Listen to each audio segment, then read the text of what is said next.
This video is sponsored by Squarespace. I'm so out of breath. This is the Cooper test.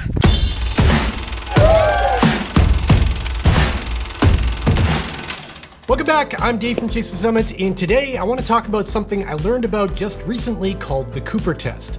The Cooper test is super interesting because it's essentially an easy way to generate an estimated VO2 max or gauge your current fitness level based purely on running performance and distance. And the best thing about the Cooper test is that it's virtually free. There are no fancy electronics required like a GPS watch or even a heart rate sensor. To put it simply, all you need is your body, a way to measure your distance, and a way to measure your time. And the funny thing is I learned about the Cooper test from you in the comments of one of my recent videos where I went and got a real lab VO2 max test. I had the mask on and a heart rate sensor, the whole thing. And in the comments of that video, a lot of you were writing about the Cooper test and wondering how it compared to the lab VO2 max test. In this video today, I thought it would be kind of fun to compare all of the data that I've collected from doing several Cooper tests of my own and how that data compares to a real VO2 max lab test and even the data coming out of my Garmin watch and what it thinks my VO2 max is. And as a quick reminder, this video is not very scientific. I'm not a doctor, I'm not a running coach, I'm not an expert. All I am is some dude on YouTube that finds this stuff interesting, and I'm sharing the data with you, so just keep that in mind as we go through this. Before we get into the good stuff, I do want to give a shout out to the sponsor of this video, and that is Squarespace. If you haven't heard, Squarespace makes websites, and they make making your own website incredibly easy. Everybody needs a website these days, whether you're a photographer, a video pro, a massage therapist, or even someone on YouTube like me. Squarespace has got you covered with their library of amazing pre-made templates for just about any use case. These templates are easy to customize and make your own by simply clicking and dragging with zero coding or website design knowledge required. And I've personally been a Squarespace customer for years over on my website at chasethesummit.com, and that's where I publish my blog, my podcast, and even sell my own merch using the Squarespace commerce platform. So if you've been considering making your own website, because we all need one these days, check out the link in the description down below or visit squarespace.com/chasethesummit to get 10% off your entire order. With that out of the way, let's talk about the Cooper test and what is it? Where did it come from? The Cooper test was developed initially for use in the military to test personnel and gauge their fitness level by Dr. Kenneth Cooper. Of course. This all happened way back in 1968, prior to all of these fancy electronics that we have now that can do this job for you. At its core, the Cooper test is simply just a 12-minute run used as a form of identifying current aerobic fitness.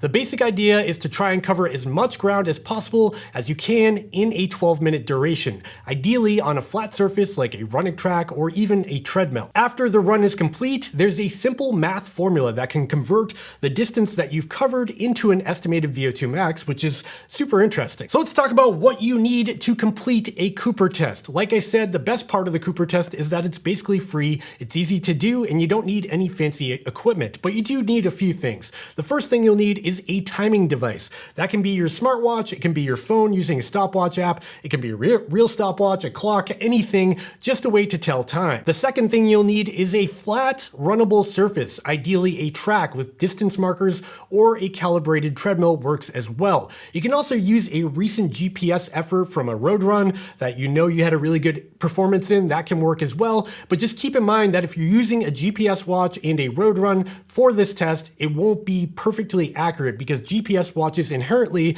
aren't perfectly accurate. They're off by 5 or 10 feet, give or take, and that can throw off this test a little bit, but it should be pretty close. And the final thing you'll need, and arguably the most important thing you'll need, is well-rested legs, as if you were like tapering for a race or something like that.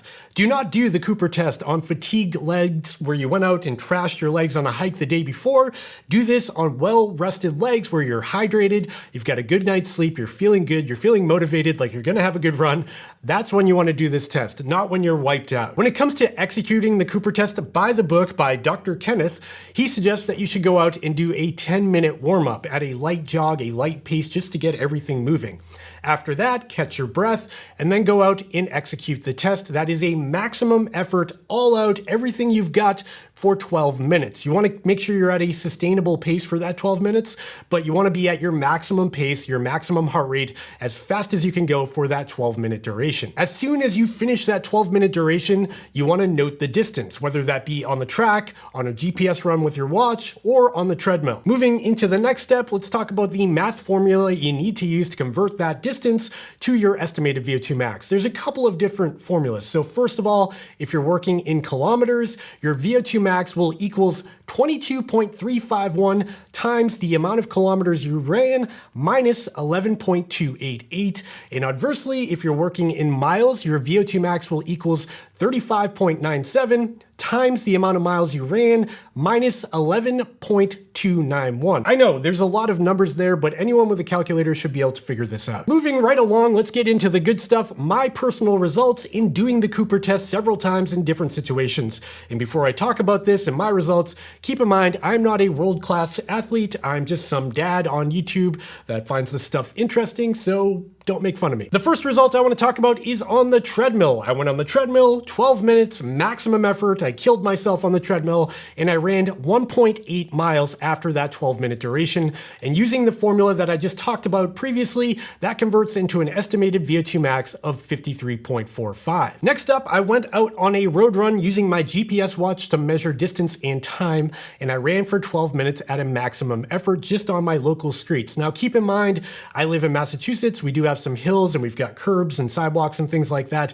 So again, this isn't going to be perfectly accurate because of the different variables. With that said, I did run 1.69 miles in that 12-minute duration, and that works out to an estimated VO2 max of 49.5. And finally, I went out to my local track at my local high school, and I did the same thing. I ran at a maximum pace for 12 minutes using track mode on my Garmin watch, which is really accurate compared to our regular GPS activity.